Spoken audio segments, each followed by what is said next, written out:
Hello friends, welcome to Jitendra Academy. நம்ம இந்த வீடியோல compiler designல phases of compiler பார்க்க போறோம். ஓகேங்களா? இப்ப பாருங்க. First, what is a compiler? It is also a program. ஓகேங்களா? What it does? It converts high level language into low level language. அப்ப high level language அப்படின்னா நம்ம எழுதுறோம் ப்ரோக்ராம் நம்ம எழுதுறோம் இல்லைங்களா, C++, பைத்தான் இதெல்லாம் தான் என்னங்க ஹை லெவல் லாங்குவேஜ். இப்போ கம்பைலரோட ஒர்க் என்ன, இந்த ஹை லெவல் லாங்குவேஜை சிஸ்டம் வந்து கண்டிப்பாக அண்டர்ஸ்டாண்ட் பண்ணாது. ஓகேங்களா, பிகாஸ் அது என்னது இங்கிலீஷ் லாங்குவேஜில் மிக்ஸ் ஆகிருக்கும். ஸோ அதனால் சிஸ்டமால் ஹை லெவல் லாங்குவேஜை அண்டர்ஸ்டாண்ட் பண்ண முடியாது. So it needs a translator. அந்த டிரான்ஸ்லேட்டர் தான் கம்பைலர். அந்த இது வந்து கன்வெர்ட் பண்ணி ஹை லெவல் லாங்குவேஜை கன்வெர்ட் பண்ணி low level language that is machine லாங்குவேஜாக கன்வெர்ட் பண்ணி தரும். ஓகேங்களா, நெக்ஸ்ட்டு phases of compiler. கம்பைலரில் டோட்டலாக 6 phases இருக்குது. என்னென்னு பாருங்கள், lexical analysis, syntax analysis, semantic analysis, intermediate code generation, code optimization, code generation. ஓகேங்களா, 6 different phases இருக்குது. இப்போ இதோட ஒர்க்கிங் என்னென்ன அப்படின்னு நம்ம பார்க்கலாம். ஃபஸ்ட்டு ஃபேஸ் வந்து லெக்சிக்கல் அனாலிசிஸ். இப்போ நம்ம சோர்ஸ் ப்ரோக்ராமை தான் கம்பைலருக்கு இன்புட்டாக தருவோம். கரெக்டுங்களா, கம்பைலருக்கு நம்ம ஹை லெவல் லாங்குவேஜில் எழுதியிருக்கிற சோர்ஸ் ப்ரோக்ராம் தான் ஃபஸ்ட்டு இன்புட். ஓகேங்களா, இதை என்ன பண்ணணும், லெக்சிக்கல் அனாலிசிஸ் என்ன பண்ணும் அப்படின்னா ஸ்கேன் பண்ணும். That is each and every sentence ஸ்டேட்மெண்ட்ஸை ஸ்கேன் பண்ணி it produces a term called lexeme. ஓகேங்களா, தட் லெக்ஸீமை தான் டோக்கன்ஸ் அப்படின்னு சொல்லுவோம். லெக்ஸீமை தான் டோக்கன்ஸ் அப்படின்னு சொல்லுவோம். உங்களுக்கு இன்னும் கிளியராக நம்ம பார்க்கணும் அப்படின்னா, இப்போ சப்போஸ் நான் வந்து ஒரு அசைன்மெண்ட் ஸ்டேட்மெண்ட் வந்து எடுத்துக்கிறேன். ஓகேங்களா, இப்போ அசைன்மெண்ட் ஸ்டேட்மெண்ட், இப்போ for example POS equal to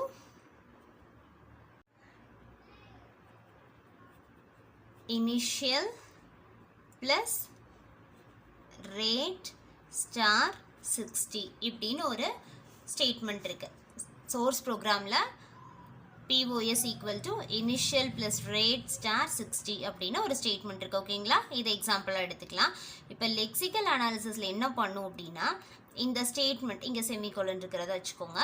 இந்த ஸ்டேட்மெண்ட்டை ஈச் அண்ட் எவ்ரி பார்ட்டாக ஸ்கேன் பண்ணும்.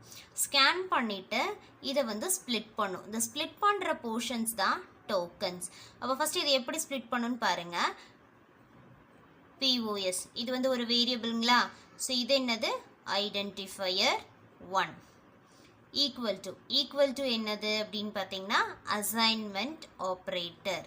அடுத்தது இனிஷியல் அப்படிங்கிறது இங்கே என்ன, இதுவும் ஒரு வேரியபிள் தான். அப்போ இது வந்து ஐடென்டிஃபையர் 2. ப்ளஸ்ஸுங்கிறது இட் இஸ் அன் ஆப்ரேட்டர். ரேட்டுங்கிறது இதுவும் ஐடென்டிஃபையர் 3.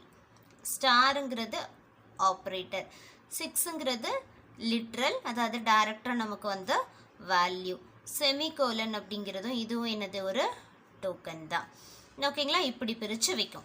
லெக்சிக்கல் அனாலிசிஸ் ஸ்டேட்மெண்ட்டை ஸ்கேன் பண்ணி வேலிட் பார்ட்ஸாக ஸ்ப்ளிட் பண்ணும், அதுதான் நமக்கு டோக்கன்ஸ். ஓகேங்களா, ஃபஸ்ட்டு பார்ட் புரிஞ்சுதுங்களா, லெக்சிக்கல் அனாலிசிஸோட ஒர்க் என்னன்னு புரிஞ்சுதுங்களா. சோர்ஸ் ப்ரோக்ராமை ஸ்டேட்மெண்ட்ஸை ஸ்கேன் பண்ணி டோக்கன்ஸை கன்வெர்ட் பண்ணும். அடுத்தது செகண்ட் ஃபேஸ் வந்து syntax analysis. This is called parsing அப்படின்னு சொல்லுவோம். பார்சிங் இங்கே என்ன பண்ணும், இந்த பர்டிகுலர் டோக்கனை எடுத்துட்டு சின்டாக்ஸ் ட்ரீ அல்லது பார்ஸ் ட்ரீயாக கன்வெர்ட் பண்ணும். ட்ரீ அப்படிங்கிறது ஹைராரிக்கல் ஸ்ட்ரக்சர் அப்படின்னு நமக்கு தெரியும். இப்போ இங்கே பாருங்கள், இந்த பர்டிகுலர் ஸ்டேட்மெண்ட்டை எப்படி வந்து சின்டாக்ஸ் ட்ரீ ஆக்கலாம் அப்படின்னா, இப்போ ஃபஸ்ட்டு பாருங்கள், நமக்கு ஐடென்டிஃபையர் 3ல் என்ன இருக்குது அப்படின்னா ரேட் அப்படிங்கிற வேல்யூ இருக்குது. ஐடென்டிஃபையர் 3ல் ரேட் அப்படிங்கிற வேரியபிள் இருக்குது. கரெக்டுங்களா, இதை வந்து 60யோட மல்டிப்ளை பண்ணணும். வர ரிசல்ட்டை ப்ளஸ் பண்ணணும் ஐடென்டிஃபையர் 2. ஐடென்டிஃபையர் 2 அப்படிங்கிறது இனிஷியல். அதுக்கப்புறம் இந்த ரிசல்ட்டை அசைன் பண்ணணும் ஐடென்டிஃபையர் 1க்கு. புரியுதுங்களா, இப்போ இதுதான் நமக்கு என்ன அப்படின்னா பார்ஸ் ட்ரீ. அசைன்மெண்ட் ஸ்டேட்மெண்ட் எடுத்தோங்க. எடுத்துட்டு அதை வந்து டோக்கன்ஸாக பிரித்து வச்சுருக்கோம். இந்த டோக்கன்ஸாக பிரித்ததில் நமக்கு வந்து ஐடென்டிஃபையர்ஸ் எல்லாமே கிடைக்கும். அதாவது வேரியபிள்ஸ் எல்லாமே ஐடென்டிஃபையர்னு வச்சுருப்போம். இந்த ஐடென்டிஃபையரை ஸ்ப்ளிட் பண்ணி எழுதுனீங்க அப்படின்னா உங்களுக்கு ஒரு ட்ரீ ஸ்ட்ரக்சர் கிடைக்கும். இப்போ சப்போஸ் இங்கே வந்து நமக்கு ஏதாவது சின்டாக்ஸ் மிஸ்டேக் இருக்குது அப்படின்னு வச்சுக்கோங்களேன். இப்போ நம்ம வந்து சப்போஸ் இங்கே மிஸ்டேக்காக எழுதியிருக்கிறோம், ID1 ஈக்குவல் டு இல்லாமல் இருக்குது அப்படின்னு வச்சுக்கோங்களேன். ஈக்குவல் டு இல்லாமல் இருந்துச்சுன்னா இந்த ட்ரீ ஸ்ட்ரக்சர் என்ன ஆகாது, கரெக்டாக கிடைக்காது. அப்போ சின்டாக்ஸ் எரர் அப்படின்னு ஐடென்டிஃபை பண்ணிக்கும். இப்போ ஈக்குவல் டு இல்லை அப்படின்னா இந்த இடத்துல இந்த ஈக்குவல் டு இல்லாமல் இருக்கும். அப்போ ஆஃப்டர் திஸ் அடிஷன் ரிசல்ட் எங்கே போய் அசைன் ஆகணும் அப்படிங்கிறதுக்காக இந்த ஈக்குவல் டுவே இருக்காது. ஸோ ட்ரீ ஸ்ட்ரக்சர் கரெக்டாக கிடைக்காது. This is what syntax error identification. இதுக்கு தான் பார்சிங் அப்படின்னு சொல்லுவோம். Syntax tree or parse tree ரெண்டுமே சேம் தான். This is the working carried in phase 2 syntax analysis. ஓகேங்களா? நெக்ஸ்ட் தேர்ட் ஃபேஸ் வந்து சிமாண்டிக் அனாலிசிஸ். சிமாண்டிக் அனாலிசிஸ்க்கு இங்கே கிரியேட் பண்ண பார்ஸ் ட்ரீ தான் இன்புட்டாக வரும். ஓகேங்களா? பார்ஸ் ட்ரீயை annotated syntax tree அப்படின்னு கன்வெர்ட் பண்ணும். The output of semantic analysis is annotated syntax tree. ஓகேங்களா? சம்டைம்ஸ் வந்து இன்னொரு டேர்மும் கொடுப்பாங்கங்க, அப்ஸ்ட்ராக்ட் சின்டாக்ஸ் ட்ரீ அப்படின்னு கொடுப்பாங்க. அப்ஸ்ட்ராக்ட் சின்டாக்ஸ் ட்ரீ அப்படின்னு கொடுத்தாங்கன்னா அது வந்து சின்டாக்ஸ் அனாலிசிஸோட அவுட்புட். அன்னடேட்டட் சின்டாக்ஸ் ட்ரீ அப்படின்னு கொடுத்தாங்கன்னா அது வந்து அவுட்புட் ஆஃப் சிமாண்டிக் அனாலிசிஸ். அப்போ இது ரெண்டுக்கும் டிஃப்ரென்ஸ் என்ன அப்படின்னா, அப்ஸ்ட்ராக்ட்னா ஜஸ்ட் ஜென்ரல் ரெப்ரசன்டேஷன், அன்னடேட்டட் அப்படின்னா வித் சம் மீனிங். ஓகேங்களா? இங்கே என்ன ஒர்க் நடக்கும் அப்படின்னா, சின்டாக்ஸ் வைஸ் கரெக்டானு செக் பண்ணியாச்சு. அடுத்தது வந்து சிமாண்டிக்னா மீனிங் கரெக்டாக இருக்கா அப்படின்றத பார்க்கணும். இப்போது நம்ம இங்கே 60 அப்படின்னு எடுத்துருக்கோம் இல்லைங்களா? இந்த 60 வந்து மேபி என்ன வேல்யூவாக வேணாலும் இருக்கலாம், ஒரு இன்டீஜர் வேல்யூவாக இருக்கலாம். சப்போஸ் நான் இங்கே வந்து டைரக்ட் வேல்யூவாக ஒரு ஸ்ட்ரிங்கை கூட கொடுத்துருக்கலாம். அப்போ வந்து ஐடென்டிஃபையர் 3 அப்படிங்கிறது இன்டீஜர் டேட்டா டைப்பாக இருக்குது. 60 வந்து நமக்கு இன்டீஜர் டேட்டா டைப்பாக இருந்தால் மட்டும்தான் இங்கே வந்து மல்டிப்ளை பண்ண முடியும். இந்த மாதிரியான செக்கிங் எல்லாம் சிமாண்டிக் அனாலிசிஸில் தான் நடக்கும். இதுக்கு நேம் என்ன அப்படின்னு பார்த்தீங்கன்னா டைப் செக்கிங் அப்படின்னு சொல்லுவோம். இது வந்து கேட்பாங்கங்க, இந்த நேம் கேட்பாங்க. டைப் செக்கிங் எந்த ஃபேஸில் நடக்கும் அப்படின்னு கேட்பாங்க. Semantic analysis. இப்போ டைப் செக்கிங் அப்படின்னா again I am repeating. இப்போ பாருங்கள், ஐடென்டிஃபையர் 3 வந்து எனக்கு ஃப்ளோட் வேரியபிள் அப்படின்னு வச்சுக்கலாம்.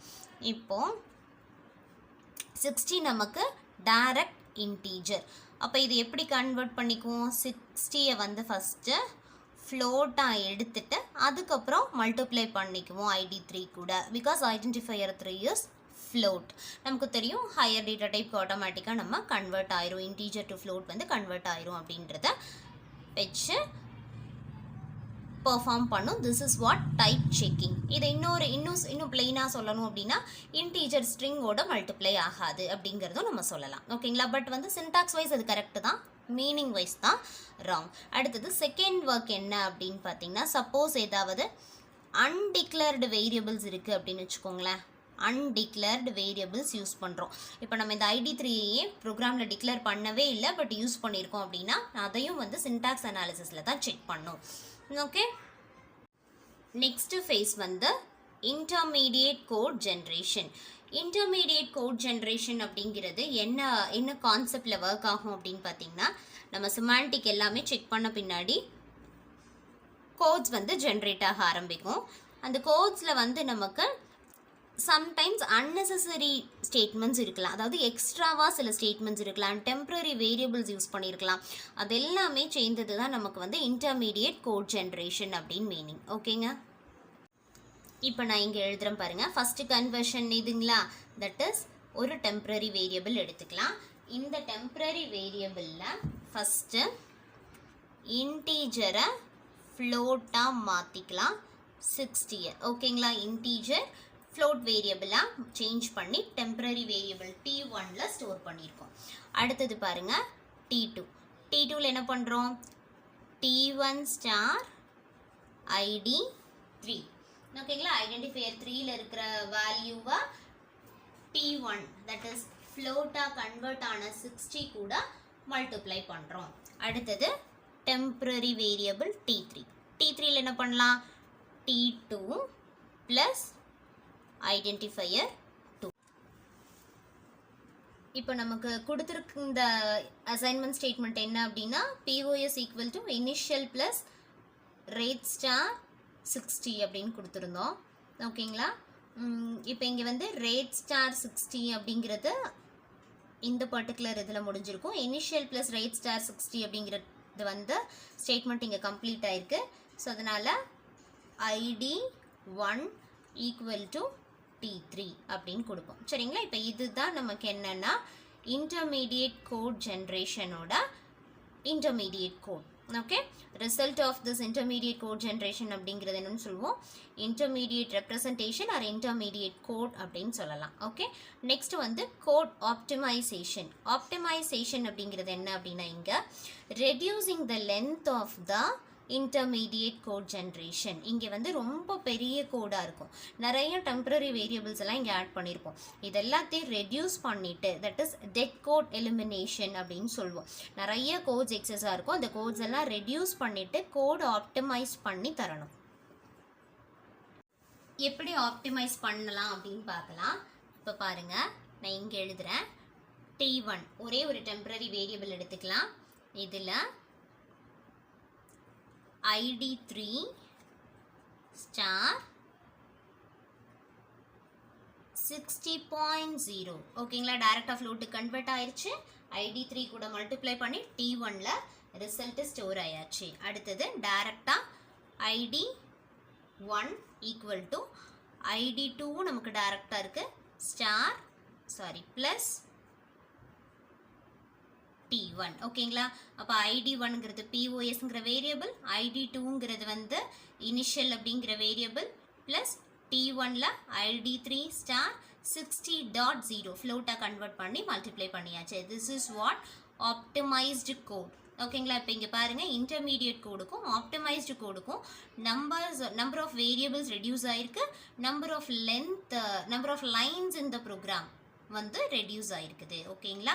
கோட் ஆப்டிமைசேஷன் ரிசல்ட் வந்து இதுதான். அடுத்தது கோட் ஜென்ரேஷன். கோட் ஜென்ரேஷன் அப்படிங்கிறது ஒன்றும் இல்லை, அசம்பிளி லாங்குவேஜ் கோடாக வந்து நம்ம ஜென்ரேட் பண்ணலாம்.